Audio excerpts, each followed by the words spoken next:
ঠিক আছে।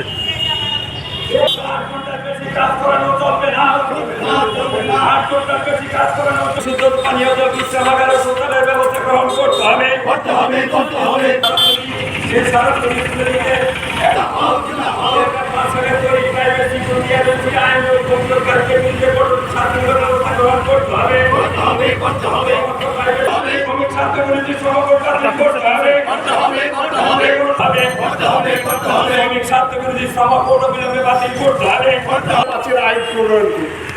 সিকিউরিটি শিল্প আজকে এভাবে প্রসারিত হচ্ছে।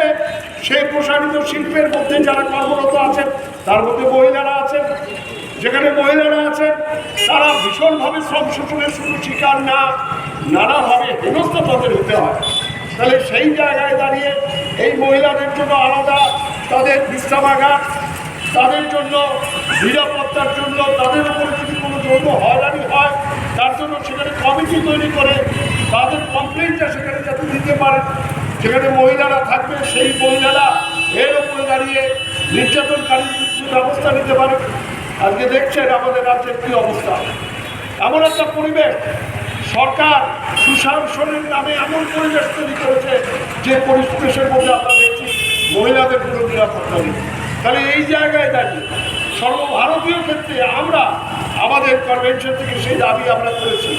আমরা দাবি করেছি ন্যূনতম মজুরি, আমরা দাবি করেছি ড্রেস, এটা নিজের পয়সায় তাদের দিতে হয়।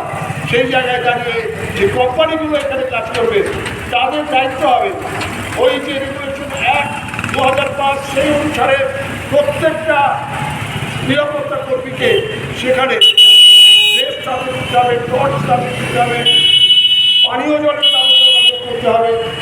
এই সমস্ত দাবিগুলো নিয়ে আমরা এখানে মিলিত হয়েছি।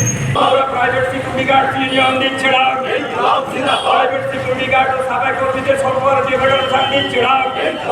সিকিউরিটি গার্ডস এবং সাফাই কর্মীদের যে সর্বভারতীয় ফেডারেশন তাদের আহ্বানে সর্বভারতীয় কর্মসূচির অঙ্গ হিসেবে দাবি দিবসের কর্মসূচির অঙ্গ হিসেবে আমরা এখানে বিক্ষোভ কর্মসূচি পালন করব এবং এরপরে আমরা কেন্দ্রীয় শ্রমমন্ত্রী এবং কেন্দ্রীয় শ্রম কমিশনারের উদ্দেশ্যে আমাদের রাজ্যের শ্রম কমিশনারের মাধ্যমে আমরা স্মারকলিপি জমা দেব।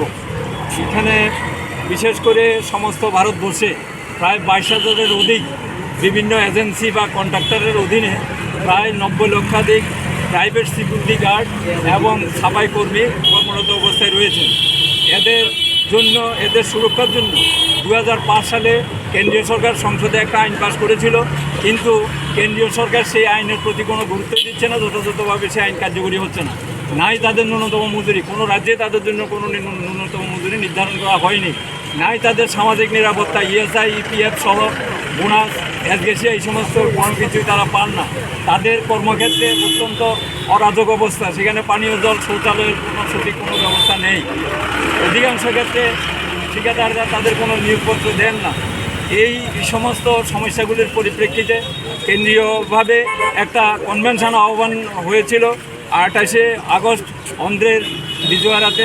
সেখানে এই কর্মচারীদের নিয়ে একটা সর্বভারতীয় ফেডারেশন তৈরি হয়। সেই কনভেনশন থেকে মোট তাদের জরুরি 12 দফা দাবি গৃহীত হয়েছিল।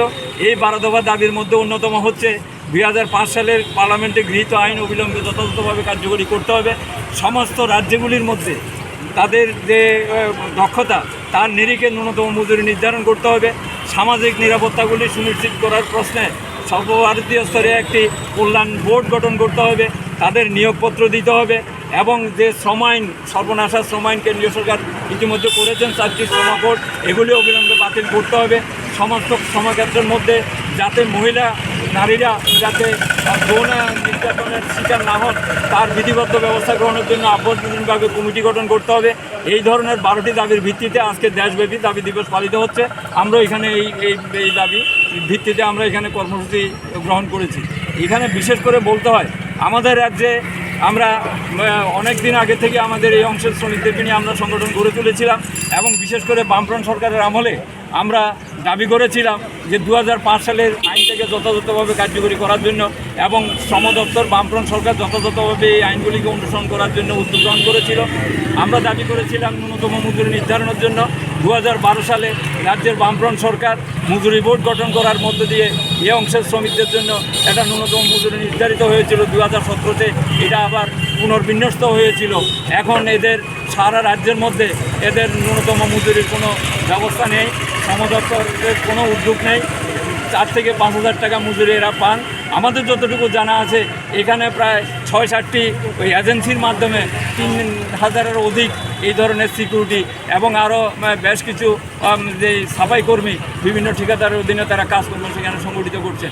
এখানেও তাদের কোনো সামাজিক নিরাপত্তা বলতে কিছুই নেই, তাদের দেখভাল করার মতো কোনো ব্যবস্থা নেই। এই সমস্ত ক্ষেত্রে আমরা বিগত দিনে আন্দোলন সংগঠিত করেছি। এই সর্বভারতীয় দাবির পরিপ্রেক্ষিতে আজকে যে আমাদের এই লড়াই শুরু হয়েছে। আগামী দিনে আমাদের এই দাবি না আদায় হওয়া পর্যন্ত আমরা লাগাতার সংগ্রাম জারি রাখব। আমরা এই ডেপুটেশন দেওয়ার পরে আমরা আমাদের কেন্দ্রীয় স্তরেও সেখানে কর্মসূচি যা নেওয়া হয় সেগুলিকেও আমরা এখানে প্রতিপালন করার চেষ্টা করি। ঠিক আছে, আপনার নাম এবং ডেজিগনেশনটা? আমার নাম সাধন বসু, আমি CI2-র সেক্রেটারি। যে পুষ্ট করার ক্ষেত্রে তাদের যে অবদান